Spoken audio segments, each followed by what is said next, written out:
जय माता दी मित्रों। दुर्गा सप्तशती का प्रथम अध्याय है जो हम अगले वीडियो में पहले बता चुके हैं। प्रथम अध्याय ही है ये अभी। राजा ने पूछा, भगवान जिन्हें आप महामाया कहते हैं वे देवी कौन हैं? ब्राह्मण, उनका आविर्भाव कैसे हुआ तथा उनके चरित्र कौन कौन हैं? ब्रह्मवेत्ताओं में श्रेष्ठ महर्षि, उन देवी का जैसा प्रभाव हो वैसा स्वरूप हो और जिस प्रकार प्रादुर्भाव हुआ हो वह सब मैं आपके मुख से सुनना चाहता हूँ। ऋषि बोले, हे राजन, वास्तव में तो वे देवी नित्य स्वरूपा ही हैं। संपूर्ण जगत उन्हीं का रूप है तथा उन्होंने समस्त विश्व को व्याप्त कर रखा है। तथापि उनका प्राकट्य अनेक प्रकार से होता है। वह मुझसे सुनो, यद्यपि वे नित्य और अजन्मा हैं, तथापि जब देवताओं का कार्य सिद्ध करने के लिए प्रकट होती हैं उस समय लोक में उत्पन्न हुई कहलाती हैं। कल्प के अंत में जब संपूर्ण जगत एकाणु में निमग्न हो रहा था और सबके प्रभु भगवान विष्णु शेष नाग की सैया बिछाकर योग निद्रा का आश्रय ले सो रहे थे, उस समय उनके कानों के मैल से दो भयंकर असुर उत्पन्न हुए जो मधु और कैडव के नाम से विख्यात थे। वे दोनों ब्रह्मा जी का वध करने को तैयार हो गए।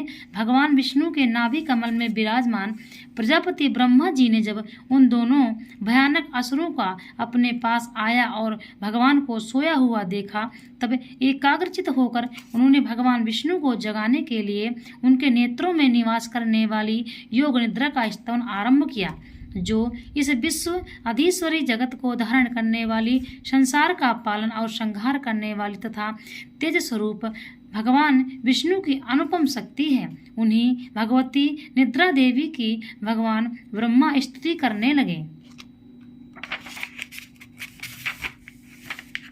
ब्रह्मा जी ने कहा, देवी तुम्ही स्वाहा, तुम्ही स्वधा और तुम्ही वटकार हो। स्वर में भी तुम्हारे ही स्वरूप हैं। तुम्ही जीवन दायिनी सुधा हो। नित्य अक्षर प्रणव में आकार, उकार, मकार इन तीन मात्राओं रूप में तुम्ही स्थित हो तथा इन तीन मात्राओं के अतिरिक्त जो बिंदु रूपा नित्य अर्ध मात्रा है उसका विशेष रूप से उच्चारण नहीं किया जा सकता, वह भी तुम्ही हो। देवी तुम्ही संध्या, सावित्री तथा परम जननी हो। देवी तुम्ही इस विश्व ब्रह्मांड को धारण करती हो। तुमसे ही इस जगत की सृष्टि होती है, तुम्ही से इसका पालन होता है और सदा तुम्ही कल्प के अंत में सबको अपना ग्रास बना लेती हो। जगन्मयी देवी, इस जगत की उत्पत्ति के समय तुम सृष्टि रूपा हो, पालन काल में स्थिति रूपा हो तथा कल्पांत काल समय संहार रूप धारण करने वाली हो। तुम्ही महाविद्या, महामाया, महामेधा, महास्मृति हो,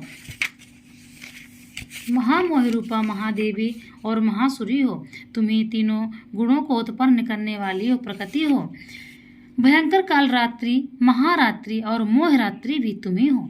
तुम्ही श्री, तुम्ही ईश्वरी, तुम्ही ही ह्रीं और तुम्ही बोध स्वरूपा बुद्धि हो। लज्जा, पुष्टि, तुष्टि, शांति और क्षमा भी तुम्ही हो। तुम खड़ग धारणी, सुर धारणी, घोर रूपा, गदा तथा गदा, चक्र, शंख और धनुष धारण करने वाली हो। बाण, भुसुंड और परिघ ये भी तुम्हारे अस्त्र हैं। तुम सौम्य हो, सौम्यतर हो। इतना ही नहीं, जितने भी सौम्य एवं सुंदर पदार्थ हैं उन सभी की अपेक्षा तुम अत्यधिक सुंदरी हो। पर और अपर सब परे हूँ रहने वाले परमेश्वरी तुम्ही हो। सर्व स्वरूप में देवी कहीं भी सत असत रूप जो कुछ वस्तुएं हैं और उन सब की जो शक्ति है वह तुम्ही हो। ऐसी अवस्था में तुम्हारी स्तुति क्या हो सकती है? जो इस जगत की सृष्टि, पालन और संहार करते हैं उन भगवान को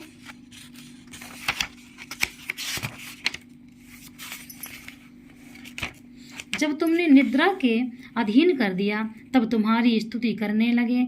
यहाँ कौन समर्थ हो सकता है? मुझको भगवान शंकर को तथा भगवान विष्णु भी तुमने ही शरीर धारण कराया है, अतः तुम्हारी स्तुति करने की शक्ति किसमें है? देवी तुम तो अपने इन उदार प्रभावों से प्रशंसित हो। ये जो दोनों दुर्घर्ष असुर मधु और कैटव, इनको मोह में डाल दो और जगदीश्वर भगवान विष्णु को शीघ्र ही जगा दो। साथ ही इनके भीतर इन दोनों महान असुरों को मार डालने की बुद्धि उत्पन्न कर दो।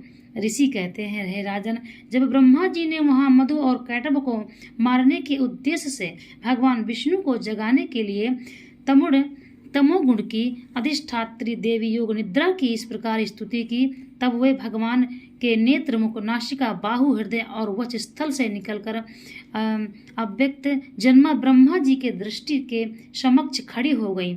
योग निद्रा से मुक्त होने पर जगत के स्वामी भगवान जनार्दन उस इकारण के जल में शेषनाग की सैया से जाग उठे। फिर उन्होंने उन दोनों असुरों को देखा। वे दुरात्मा मधु और कैटभ अत्यंत बलवान तथा पराक्रमी थे और क्रोध से लाल आंखें किए ब्रह्मा जी को खा जाने के लिए उद्योग कर रहे थे। तब भगवान श्री हरि ने उठकर उन दोनों के साथ 5000 वर्षों तक केवल महायुद्ध किया। वे दोनों ही अत्यंत बल के कारण उन्मत्त हो रहे थे।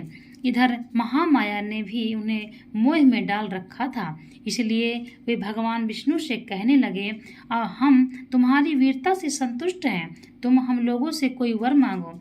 श्री भगवान बोले, यदि तुम दोनों मुझ पर प्रसन्न हो तो अब मेरे हाथ से मारे जाओ। बस इतना सा ही मैंने वर मांगा है, यहाँ दूसरे किसी वर से क्या लेना है। ऋषि कहते हैं, इस प्रकार धोखे में आ जाने पर जब उन्होंने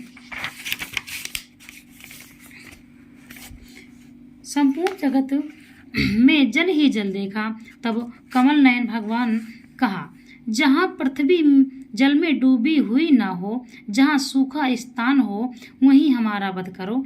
ऋषि बोले, ऋषि कहते हैं, तब तथास्तु कहकर शंख चक्र और गदा धारण करने वाले भगवान ने उन दोनों के मस्तक अपनी जांघ पर रखकर चक्र से काट डाले। इस प्रकार ये देवी महामाया ब्रह्मा जी की स्तुति करने पर स्वयं प्रकट हुई थी। अब पुनः तुमसे उनके प्रभाव का वर्णन करता हूँ, सुनो। इस प्रकार मार्कंडेय पुराण में सावर्णिक मनंतर की कथा के अंतर्गत देवी महात्म्य में मधुकैटभ वध नामक पहला अध्याय पूरा हुआ। यह पहला अध्याय था, इसमें मधुकैटभ का वध भगवान विष्णु ने जब किया है, सब इसमें बताया गया है किस प्रकार से माता का प्रादुर्भाव हुआ है, इसमें यह बताया गया है। ये दुर्गा सप्तशती की पुस्तक में दुर्गा सप्तशती का ये पहले प्रथम अध्याय है जो हमने आपको बताया है। ये माता के सारे चित्रपट भी इसमें हैं, जिस प्रकार माता ने अवतार लिए हैं। ये